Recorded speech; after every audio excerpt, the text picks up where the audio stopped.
Bueno, muchas gracias por sintonizar de nuevo. En esta ocasión vamos a estar tratando sobre los nombres de Dios y la esencia de Dios.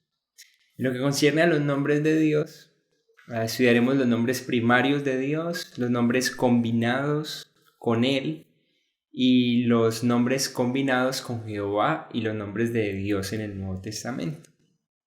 Entonces, en los nombres primarios de Dios vamos a ver tres nombres, Elohim, Adonai y Jehová. El primer nombre, Elohim, es la forma plural del nombre el cual significa el fuerte. Elohim es utilizado también relacionado con ídolos y personas, no necesariamente solo a Dios en este caso. En los detalles de la creación, por ejemplo, en Génesis 1 aparece Elohim, aparece muchísimas ocasiones. Y, por ejemplo, en Génesis 1:1 dice: en el principio creó Dios, Elohim, los cielos y la tierra. El segundo nombre, Adonai. Este enfatiza que el Señor es dueño, ¿cierto? Dominador, gobernador. El tercer nombre, Jehová, es súper sagrado para los judíos y enfatiza como un Dios independiente, ¿cierto? Con existencia propia, la cual está envuelta en revelación y redención.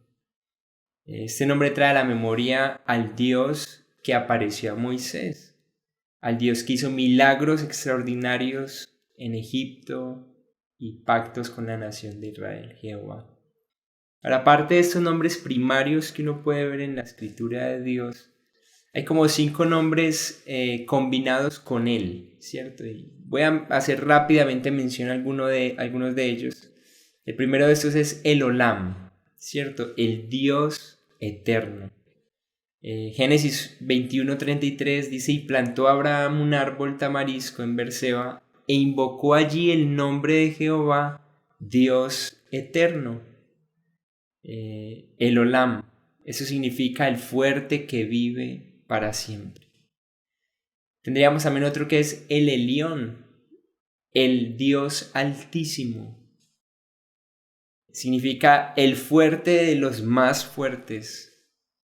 Un tercer nombre combinado sería el Roy, que significa el fuerte que me ve, el fuerte que ve. El Shaddai significa el fuerte que es todo suficiente, el Dios todopoderoso, el Shaddai.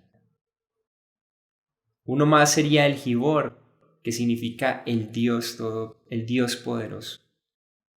Aparte de estos nombres primarios de Dios y los nombres combinados con Él, vamos a ver también algunos nombres combinados con Jehová. El primero de estos es Jehová Jireh. Es muy conocido, ¿cierto? El Señor que provee. Un segundo nombre es Jehová Rafa, el Señor que sana y que puede sanar el cuerpo, pero también el alma. Él sana a los quebrantados de corazón. Salmo 147:3 dice: Él sana a los quebrantados de corazón y venda sus heridas. El Señor sana. Jehová Nisi, que significa Jehová nuestra bandera o nuestro estandarte, nuestra victoria. Enfatiza a Dios como nuestro medio de victoria, como el que pelea por su pueblo. Jehová Shalom, ¿cierto? Jehová nuestra paz, el Dios por medio de quien viene paz y descanso. Jehová Raja, el Señor es mi pastor. Y el Salmo 23, versículo 1 nos habla de eso: Jehová es mi pastor, nada me faltará. Jehová Raja. Jehová Makadesh, ¿cierto? El Señor es tu santificador, el Dios que nos santifica o nos pone aparte para un propósito específico. Jehová Sidkenu es otro de ellos, que es el Señor nuestra justicia. Lo escribe él como el medio de nuestra justicia. Jehová Elohim Israel, el Señor Dios de Israel. Otro más sería Jehová Sabaoth, el Señor de los ejércitos, el comandante de las armadas de Israel. Esto describe a Dios como el comandante de los ejércitos celestiales. Jehová Naquet, el Señor que golpea o castiga, ¿cierto? Este título indica que el Señor es el que castiga el pecado. Jehová Naquet. Jehová Mola, el Señor Dios de las recompensas o retribuciones. Indica que la venganza pertenece a Dios. Ahora, después de haber visto estos nombres primarios de Dios, los nombres combinados con Él y estos combinados con Jehová, quisiera que viéramos un poco los nombres de Dios en el Nuevo Testamento. Hay 4 que quiero resaltar. Entonces, en primer lugar, Theos, que es el nombre primario, diríamos, más común o más utilizado en el Nuevo Testamento, Theos. Un segundo sería Kurios, haciendo referencia al Señor como tal, que enfatiza su autoridad, su supremacía. En tercer lugar, Déspotes, que es traducido como maestro o soberano señor, es decir, autoridad suprema. Este enfatiza la idea de propiedad, supremacía, de autoridad. Y en cuarto lugar, tendríamos un nombre más ahí en el Nuevo Testamento y es Padre. Enfatiza el cuidado amoroso de Dios para con nosotros, su provisión, su disciplina como Padre y la manera en que debemos dirigirnos a Él en oración. Ahora, dejando un poco allí lo de los nombres, quisiera que pensáramos un poco en la esencia de Dios. Y voy a resaltar 3 verdades en este punto. En primer lugar, Dios es un ser personal, no es humano, sino uno con intelecto, emoción y voluntad. O sea, que piensa, siente y decide. En segundo lugar, que Dios es un ser espiritual. Dios no consiste de sustancia material como nosotros. Él no tiene cuerpo, sino que Él es espíritu. Por ejemplo, Juan 4:24 dice que Jesús dijo a la mujer samaritana: Dios es espíritu, y los que le adoran en espíritu y en verdad es necesario que le adoren. En tercer lugar, Dios es una triunidad, ¿no? Y algunos utilizan la famosa palabra Trinidad para describirlo. La Trinidad básicamente es la creencia que hay solamente un Dios, pero en esa unidad de Dios hay 3 personas eternas, iguales en substancia, pero diferentes el uno al otro. Ahora, a lo largo de la historia hubo muchas creencias erróneas en cuanto a la Trinidad y a la esencia de Dios. Quiero resaltar 4 de esas creencias rápidamente erróneas. En primer lugar, el sabelianismo, ¿cierto? Que esos creen que hay un solo Dios, pero que Él juega 3 roles o se manifiesta de 3 maneras. Niegan las 3 personalidades diferentes y divinas y concluyen que el Padre mismo es el Hijo o el Espíritu Santo, o que Jesús mismo es el Padre y el Espíritu Santo. Otro error, en segundo lugar, podríamos verlo como el triteísmo, que esos creen que hay 3 dioses diferentes, independientes con existencia propia. No niegan las 3 personas, pero sí la unidad de Dios. En tercer lugar, el arrianismo.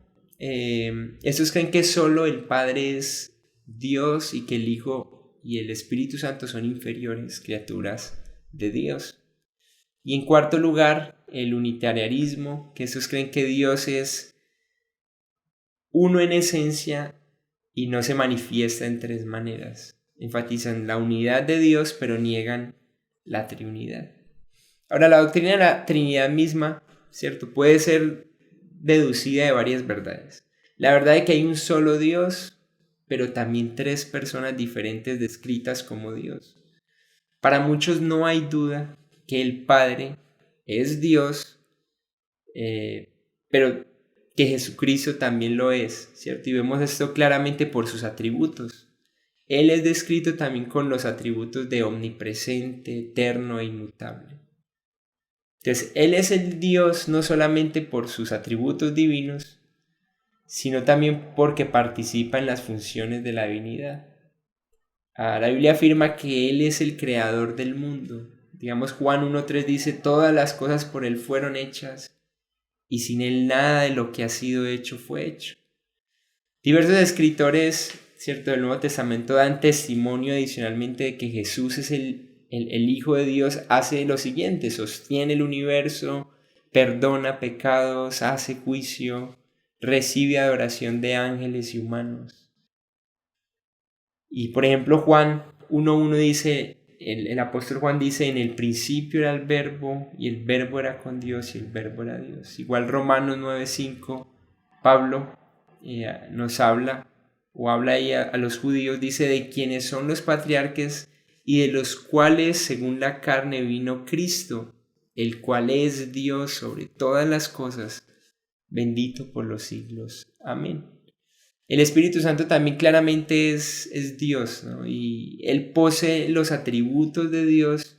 Él es omnipresente, porque digamos en Salmo 139:7 dice: ¿a dónde me iré de tu espíritu? ¿Y a dónde huiré de tu presencia? Entonces Él estuvo involucrado en la creación también. Génesis 1:2, el Espíritu de Dios se movía sobre la faz de la tierra. Job 33:4 dice: el Espíritu de Dios me hizo, y el soplo del Omnipotente me dio vida. La realidad es que el Antiguo Testamento está lleno de pequeños indicios que nos hablan de la doctrina de la Trinidad. Un ejemplo es el uso de los pronombres plurales para con Dios en varios textos. Por ejemplo, Génesis 1:26 dice: entonces dijo Dios, hagamos, ¿cierto?, plural, al hombre a nuestra imagen, conforme a nuestra semejanza, y señoree sobre los peces del mar, en las aves del cielo, en las bestias, en toda la tierra y en todo animal que se arrastra sobre la tierra. Entonces los pronombres personales usados aquí de hagamos, nuestra, no se refieren a ángeles, ¿cierto?, como algunos sugieren, porque ellos no crean, sino solo Dios puede crear de la nada, ¿cierto?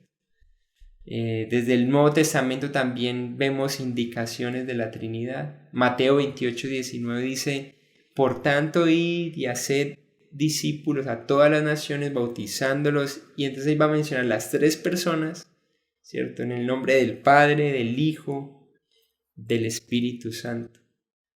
La misma autoridad, ¿cierto?, pero en tres personas diferentes, enseñándoles que guarden todas las cosas que os he mandado, y aquí yo estoy con vosotros todos los días hasta el fin del mundo.